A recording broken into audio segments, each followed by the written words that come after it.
Okay, so Unit 3 is regarding the Fourier analysis, and the very first topic in the Fourier analysis is the Fourier series, and we'll begin with the continuous time Fourier series first, and after that we'll move on to the discrete time Fourier series.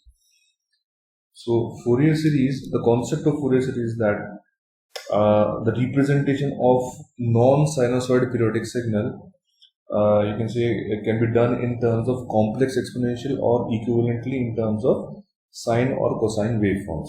So the simple concept of Fourier series is that all non-sinusoid periodic signal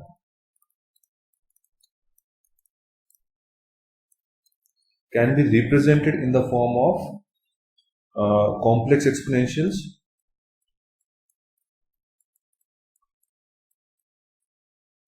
or equivalently in terms of sine and cosine waveforms.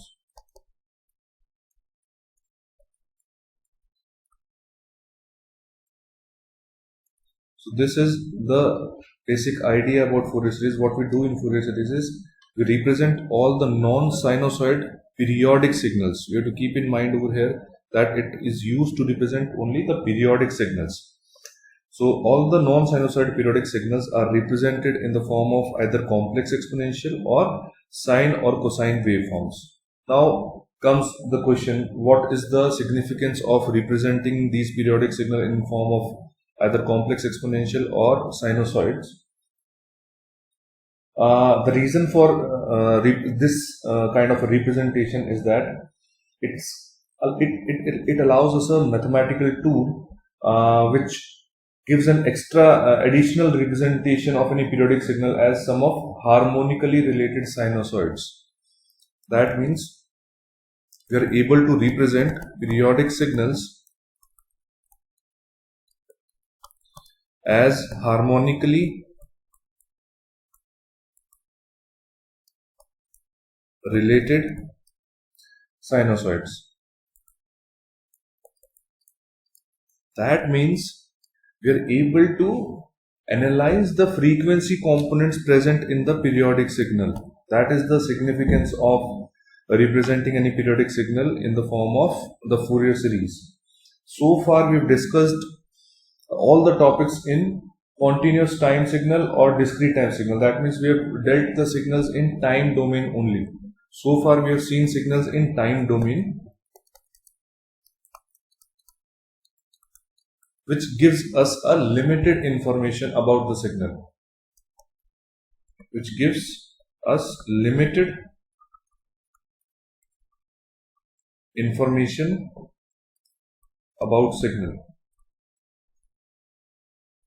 Another form of signal representation is frequency domain representation, which provides us additional important insights of a signal.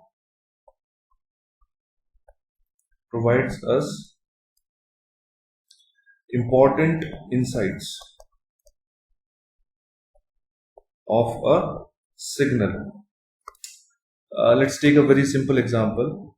A very simple example of human speech. Okay. Any noise signal or any speech signal consists of a number of frequency components. Like I am speaking as of now, so my audio speech is consisting of multiple frequency components. It is not consistent. Okay. Now, in order to process my audio or speech signal, I need to pass it through some filters. If I want to remove some noise from my audio signal, I need to pass it through some filters. Okay, and those filters needs to be designed very carefully.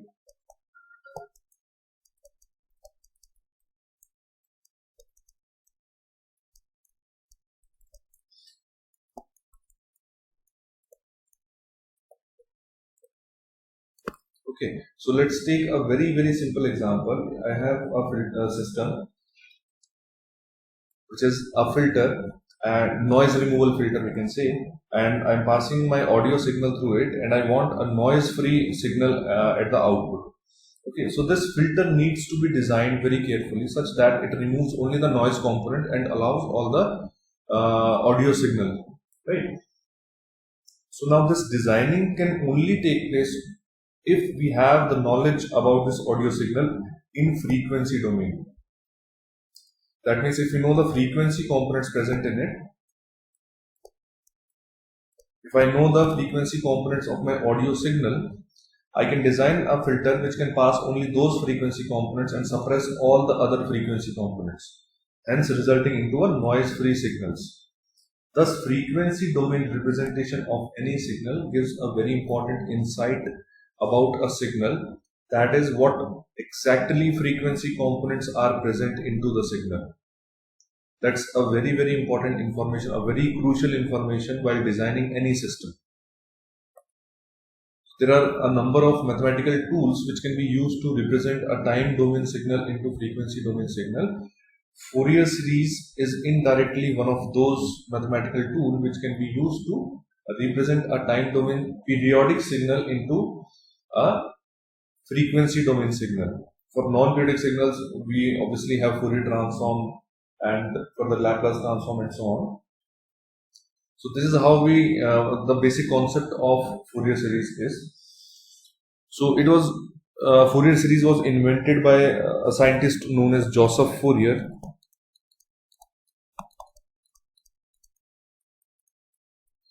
who said that all kind of periodic signals could be represented by sum of sinusoids. That was the contribution by this scientist. He said that all the periodic signal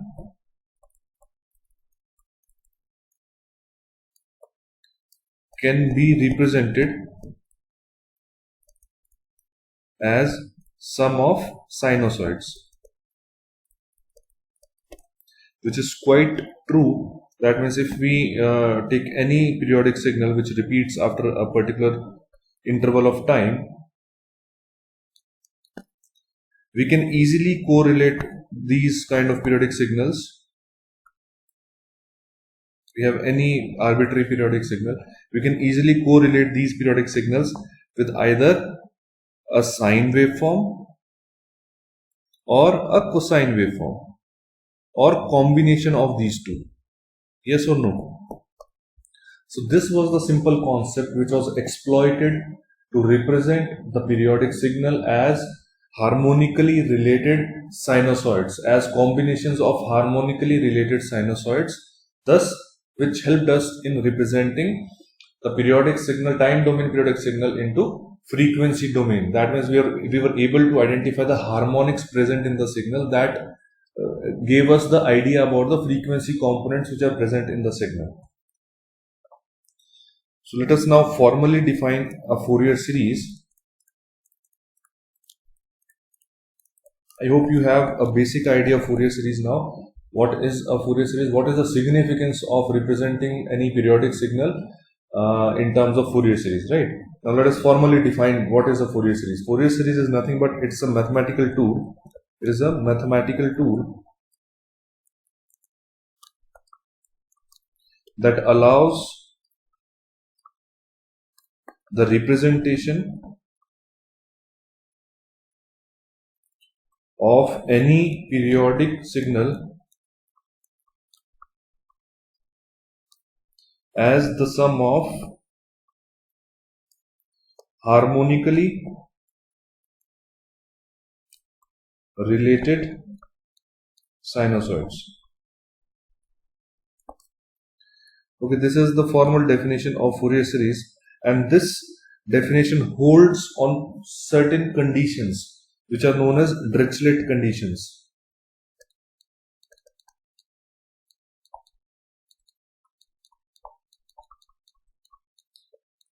That means it is not valid for all the periodic signals, rather it is valid for the periodic signals which follows the Dirichlet conditions. Okay, which are, there are three simple conditions that the signal xt, which is said to be a periodic signal, if it is continuous, if it is discontinuous, there should be finite number of discontinuities. It is in the period t. T is the period of this periodic signal. Then if it is, in case it's a discontinuous type of a signal, then the number of discontinuities should be finite. Second condition is it should have finite average value over the period t. The average value should be finite in one time period. Third condition of the Dirichlet condition is that it should have finite number of positive and negative maxima in time period t. So if these three conditions are satisfied, we can say that the periodic signal is said to follow the Dirichlet conditions, and hence we can easily represent that periodic signal in terms of Fourier series. So these three Dirichlet conditions needs to be satisfied. This is the formal definition of a Fourier series. Now moving on, there are two types of Fourier series.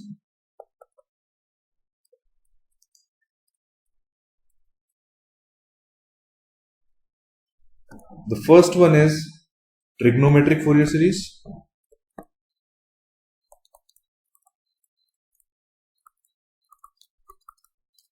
And the second one is exponential Fourier series.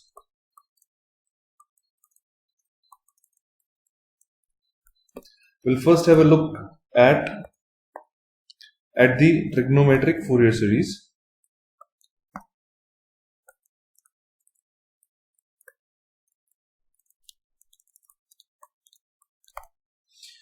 Okay, let's say xt is any periodic signal with fundamental period capital T, and we assume that it follows the Dirichlet conditions.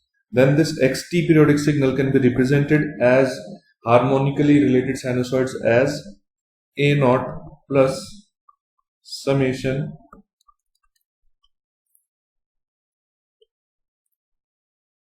cos n omega naught t plus bn sin n omega naught t. So this is the representation of xt, the periodic signal, in terms of Fourier series. Okay, where a naught, an and bn are Fourier series coefficients, and omega naught is the fundamental frequency,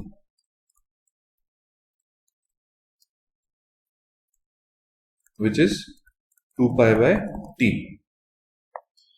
Further, these Fourier series coefficients can be mathematically obtained as a naught is equal to 1 upon t integrals 0 to t xt dt. This is a naught. Similarly, an is 2 by t integration 0 to t xt cos n omega naught t dt, and b of n is equivalent to 2 by t integration 0 to t xt sin n omega naught t dt. So this is how we find out the Fourier series coefficients a naught, an and bn. This is the representation of Fourier series, trigonometric Fourier series. Xt is any periodic signal which follows the Dirichlet conditions. So that xt can be represented as trigonometric Fourier series using this mathematical expression, and it consists of three important coefficients, which are a naught, an and bn, which can be mathematically evaluated by these expressions.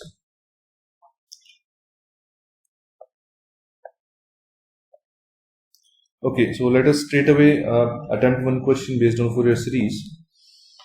We are given with a periodic signal x of t, which is a ramp signal.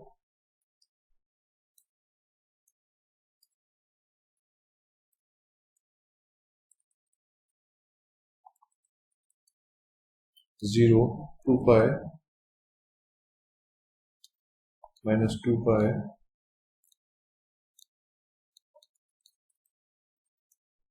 4 pi, 6 pi, and so on. Okay, and we need to find out the Fourier series representation of this periodic signal xt. We need to find out Fourier series representation of this. So clearly we can see that it is a periodic signal and the period is 2 pi. It repeats after every 2 pi interval. We can clearly see that it repeats after every 2 pi interval, right? So what will be the fundamental frequency? Omega naught. Omega naught will be 2 pi by t, that is equivalent to 1 in this case. Okay, so the very first step will be, we need to find out the trigonometric Fourier series. So the very first step will be to find out the expression of xt, signal xt. Okay, we are given with the waveform and we need to find out its expression. It's a ramp signal and we need to find out the expression in one period only. That means you can take any period. Let's take the range 0 to 2 pi. What is the expression? Mathematical analytical expression of this signal in the range 0 to 2 pi. You can see that xt is equal to what? Let's say this value is 10 units. So we can say that xt is equal to, if we look at the slope, 10 by 2 pi into t for the range 0 to 2 pi. Isn't it? It's a ramp signal in the range 0 to 2 pi. The slope will be 10 by 2 pi. So the expression of xt will be simple 10 by 2 pi into t in this range 0 to 2 pi. Now we have the signal, the expression of signal in the one time period. Now let us find out the trigonometric Fourier series. Like if you recall the expression, it is a naught plus summation n ranging from 1 to infinity a n cos n omega naught t plus b n sin n omega naught t. This was the expression. So in order to find out the trigonometric Fourier series, we need to find out these Fourier series coefficients first. Okay, so we will start with a naught. A naught is equal to 1 upon t integration 0 to capital T xt dt, right? Substitute the value of xt and capital T. Capital T is 1 upon 2 pi. Xt is equal to 10 by 2 pi into t dt. Let us simplify this integral expression. So it comes out to be 10 divided by 2 pi square into t square by 2, 0 to 2 pi. Let us simplify this further. The expression of the output will be 5. Similarly, let us find out the value of an. The expression of an is 2 by t integration 0 to t xt cos n omega naught t dt, right? Substitute the values of t and x of t. So it becomes 2 upon 2 pi integration 0 to 2 pi. Xt is your 10 by 2 pi into t cos n omega naught t dt, right? This is the expression, and the value of omega naught also we have seen that the value of omega naught is 1. Okay, so you can substitute the value of omega naught also here as 1. So it's reduced to cos nt dt, right? We'll apply integration by parts here. 10 by 2 pi square and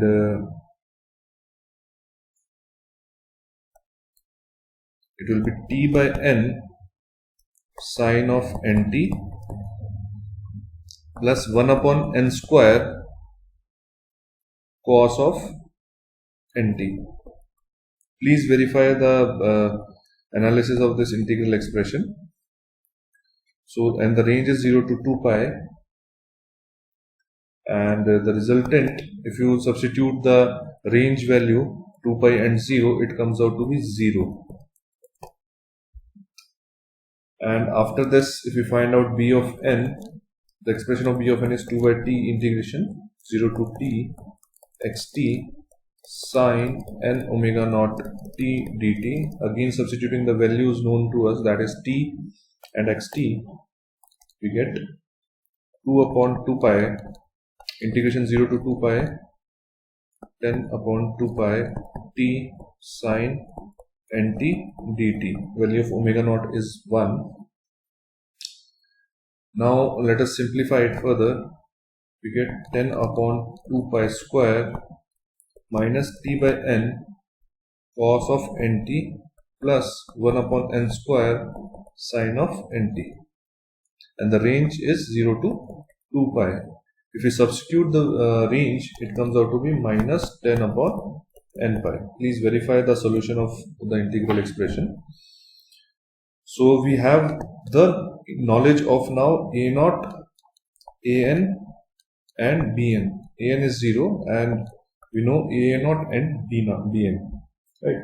Now substitute these coefficients into the Fourier series, trigonometric Fourier series expression, which is this. An is 0, so this term will get eliminated.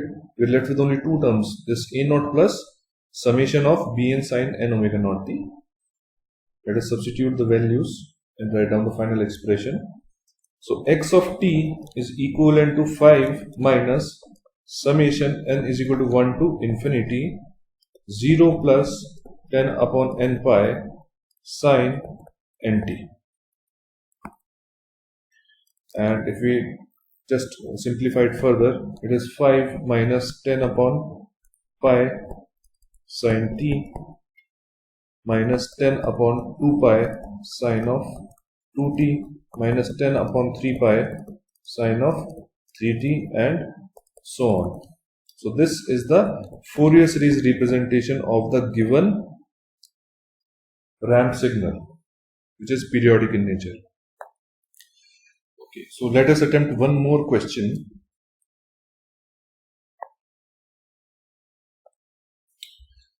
Find the trigonometric Fourier series for a square wave signal. We are given a square wave signal and we need to find out its Fourier series representation, and the given square wave is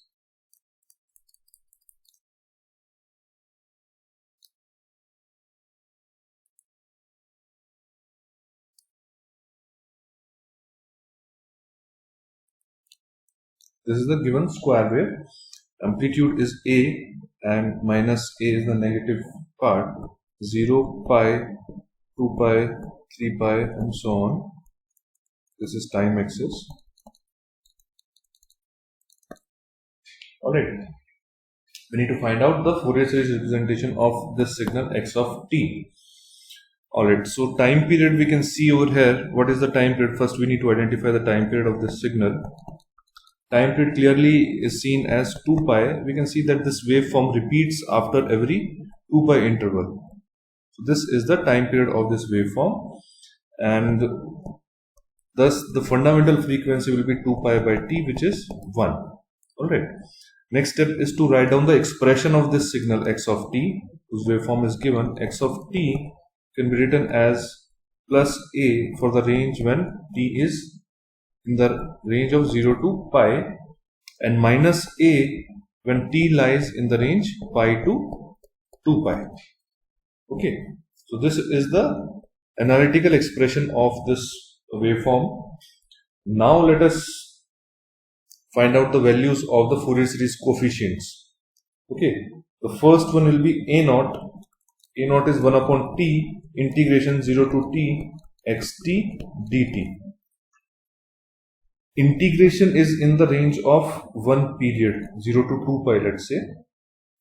If you integrate this signal in the range 0 to 2 pi, that is in one time period, it is obviously 0. So value of a naught comes out to be 0. And similarly, if you find out the value of an, it again comes out to be an, which is equivalent to 2 by t, 0 to t xt cos n omega naught t dt. It also comes out to be 0. And the value of bn component, and directly writing down the expression, the final expression, a naught and an comes out to be 0, and bn, the value of bn comes out to be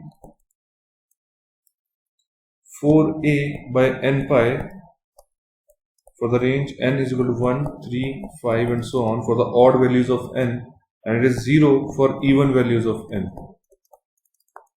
Please verify these three solution of these three coefficients, and hence the Fourier series coefficients x of t.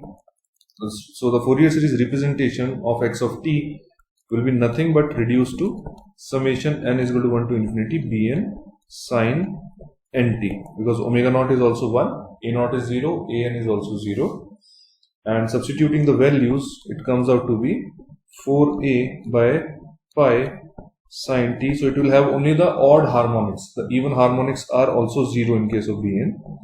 So it is 4a by 3 pi sin 3t plus 4a by 5 pi sin 5t and so on. So this is the expression for the Fourier series expression of the signal x of t. Now the next part in this question is asked to plot the line spectrum. Plot the line spectrum.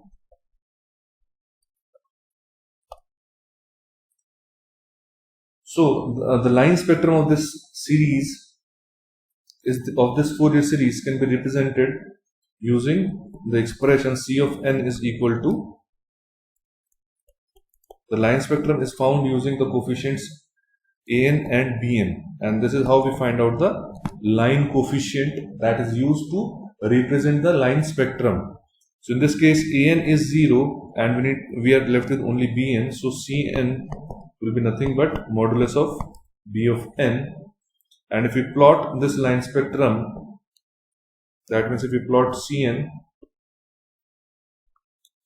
with respect to the harmonics n, 0, 1, 2, 3, 4, 5, 6, 7 and so on, we know that the even harmonics are 0, so the even harmonics will be 0, and we are left with only the odd harmonics, and odd harmonics are the Cn, when the line coefficient is equivalent to modulus of Bn, and Bn we know it is 4a by n pi, right?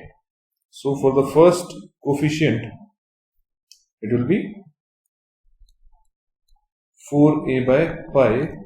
Similarly for the third coefficient it will be 4a by 3 pi. For the fifth one it will be 4a by 5 pi and so on. So this is how we find out the line spectrum of any Fourier series, and we'll study about the different symmetry conditions and the significance of line spectrum in the coming video lecture. Thank you.